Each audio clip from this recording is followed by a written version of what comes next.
selamat pagi. Perkenalkan nama saya Franika Fasyanata. Saya dengan rekan kelompok saya ada Alvin, ada Cantika, ada Nabila dengan judul kelompok 9 yaitu pemanfaatan limbah kertas menjadi bookmark sheet paper dalam upaya pengurangan limbah kertas.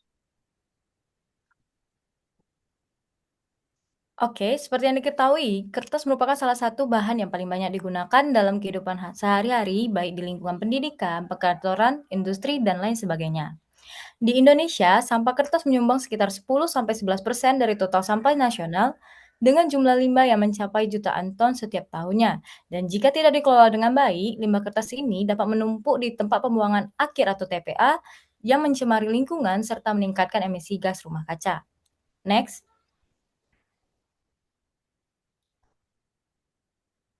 Berdasarkan kondisi tersebut, kami memberikan inovasi yaitu Bootmat Sheet Paper, di mana sheet paper ini adalah kertas daur ulang yang dicampur dengan benih tanaman. Next.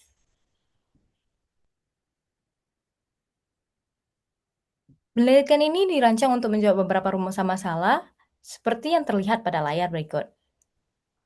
Mulai dari cara pemanfaatan limbah kertas menjadi sheet paper yang ramah lingkungan, dan serta proses pembuatan Bootmat Sheet Paper menggunakan limbah kertas serta biji forget not. Next. Tujuan dari proyek ini, seperti yang terlihat dari layar, yaitu memanfaatkan limbah kertas sebagai bahan baku Bookmark Sheet Paper yang bernilai guna dan ramah lingkungan, di mana biji yang kami gunakan ialah bunga forget-me-not. Next. Ruang lingkup dari proyek ini ialah kebutuhan pengguna yang dikumpulkan melalui via kuesioner kepada responden, serta menggunakan metode QVD untuk menerjemahkan kebutuhan konsumen ke spesifikasi teknis. Next. Berikut adalah hasil kuesioner dari kesadaran lingkungan terhadap 10 responden. Sebagian besar responden memiliki tingkat kesadaran lingkungan yang tinggi. Next. Ini adalah hasil kuesioner terhadap minat terhadap Bootmat Sheet Paper dari 10 responden, di mana seperti yang ketahui, masing-masing responden tertarik terhadap Bootmat Sheet Paper dengan catatan memiliki warna dan desain yang menarik. Next. Sehingga, kami mendapatkan kesimpulan dari kuesioner tersebut, faktor dalam memilih Bookmark Sheet Paper sendiri ialah desain yang menarik, harga terjangkau, benih yang mudah tumbuh, kekuatan produk, serta mudah ditanam. Dan ini adalah kesimpulan dari bab 1 yang tadi.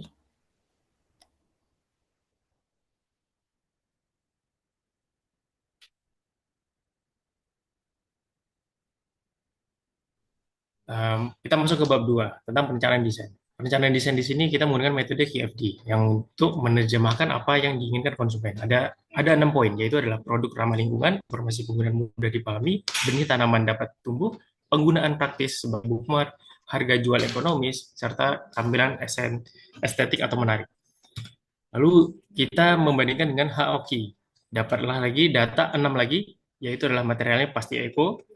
Yang kedua adalah penggunaannya harus gampang dulu. Yang ketiga adalah kemudahan penggunaan. Keempat, kualitas benih. Yang kelima, desain visual. Serta yang keenam, biaya produksi. Spesifikasi desain produk bookmark sheet paper itu ada di 6 poin, yaitu adalah materialnya harus biodegradable. Yang kedua, benihnya harus bisa tumbuh minimal 70%, ukurannya proporsional. Yang keempat, panduannya itu sangat simpel dan singkat kalau bisa. Yang kelima, desain. Dan yang keenam adalah harga. Di bab 3 kita adalah perencanaan desain, yaitu adalah pertama kita merancangkan tentang fase hand sketching dulu di antara empat anggota kelompok, lalu kita memilih mana yang lebih cocok dan mana yang lebih bisa kita bandingkan dengan HOQ dan QFD yang tadi. Terdapatlah hasil seperti di layar, yaitu adalah desainnya Mbak Cantika yang terpilih. Setelah desain Mbak Cantika terpilih, kita juga meminimalisir lagi untuk atau dimodifikasi ya tentang ukuran dan pengoperasian dengan penyesuaian proporsional agar nyaman digunakan. Dimensi finalnya adalah sekitar 18 cm, panjangnya, lebarnya 5 cm dan tebalnya 3 sampai 5 mili saja.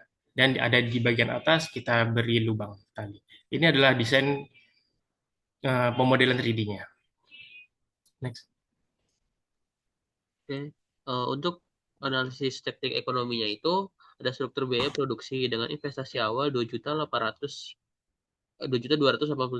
yang rinciannya bisa lihat di layar, dan ada fixed cost-nya itu dihitung per bulan dengan harga 1.520.000 yang apa namanya, rinciannya bisa lihat di layar, dan juga ada variable cost itu kita hitungnya per bulan, dan juga 1.000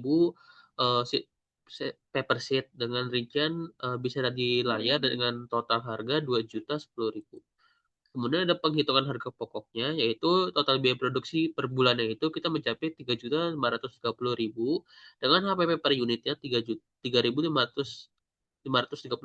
perak, dan dengan kita markup dengan harga 2.471, dan didapatkan harga jual akhir dengan harga 6.000 per unit.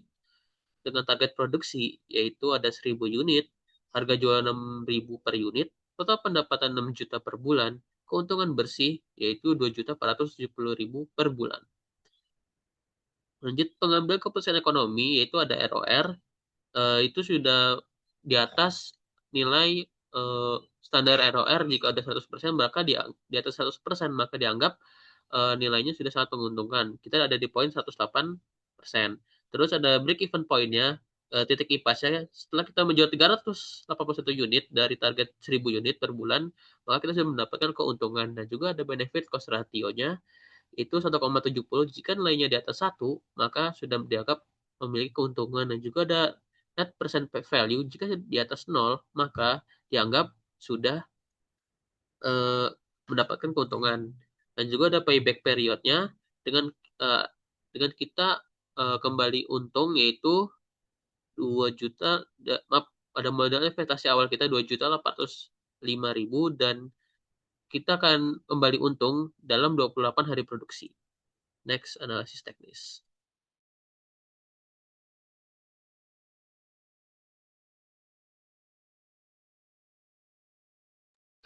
Melanjutkan pada bab 5, analisis teknis ini berfokus pada penerapan prinsip ergonomi dalam proses perancangan dan produksi buku mart berbasis paper, yaitu pembatas buku yang ramah lingkungan yang dapat ditanam setelah digunakan. Produk ini tidak hanya berfungsi sebagai membaca, tapi juga memiliki nilai ekologis yang karena dapat tumbuh kembali jika ditanamkan. Selanjutnya ada 5 prinsip bookmark. Prinsip ergonomi bookmark si paper. Ada 5 prinsip tersebut. Selanjutnya kami menjelaskan alur proses produksi sheet paper yang terdiri dari ada 6 bagian utama. Bisa dilihat pada bagian di layar. Selanjutnya kami mengidentifikasi berbagai risiko ergonomi dalam proses produksi. Risiko tersebut meliputi pada tabel di layar. Selanjutnya, pada bagian dimensi dan antropometri bookmark bisa lihat dari standar yang kami rekomendasikan menurut data LIPI yang tertera pada layar tersebut. Selanjutnya,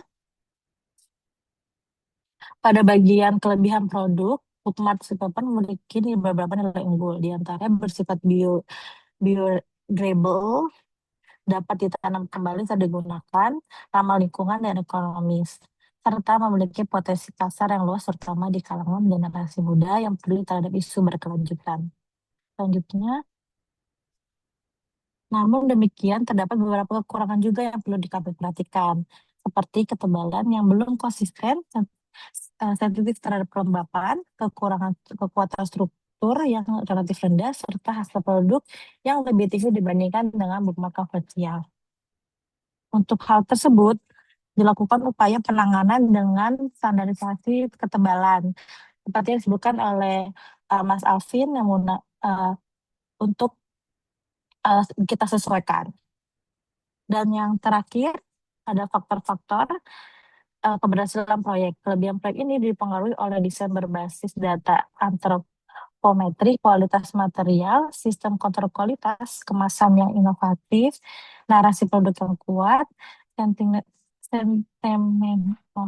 pasar yang tepat, serta pemanfaatan identitas lokal Indonesia sebagai pembeda dari produk impor.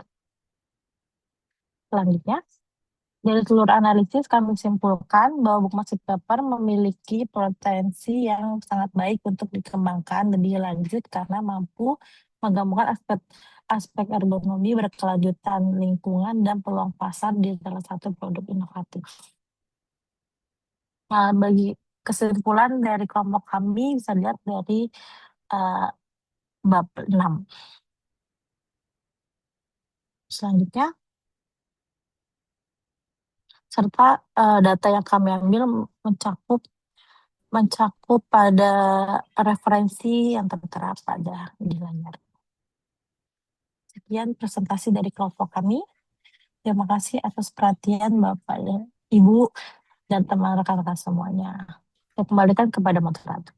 Selanjutnya ada pertanyaan, kenapa memilih produk ini? Karena produk ini tuh mudah dimanfaatkan dan juga mudah diolah untuk menjadi barang terbarukan dan juga memiliki ergonomis yang kita lihat tadi di bab 3 bab 4 itu sudah mendapatkan keuntungan dalam 28 hari produksi itu udah dapat sekitar 160 ribuan dengan dan juga NPV dan juga ROR-nya juga sudah sangat menguntungkan. Itu saja dari kelompok kami. Sekian, terima kasih.